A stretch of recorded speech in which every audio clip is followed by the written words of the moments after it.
channel. This video is a continuation of the first one that was uploaded about how to remove the warning violation from the dashboard on your YouTube channel. Ang video na ito guys, ay maiksi lang.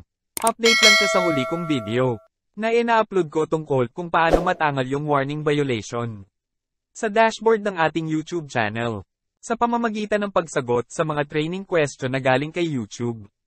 Lumipas na kasi ang itinakda ni YouTube na January 25, kaya titingnan natin kung ano na ang nangyari sa dashboard ng ating channel kung na-approve na ba ni YouTube ang ating sinubmit na training.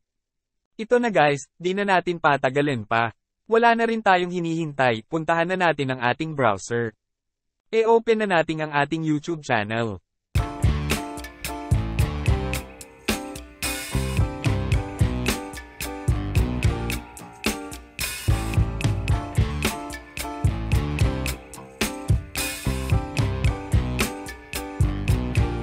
Tapos i-click natin ang dashboard.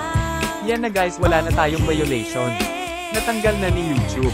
Kung mayroon kayong katanungan, paki-type na lang sa comment section at ating sasagutin. Hanggang dito na lang ang video na ito, sana nagustuhan nyo. Huwag kalimutan mag-like, comment at subscribe para ma-update po kayo sa susunod ko na video. Maraming salamat po.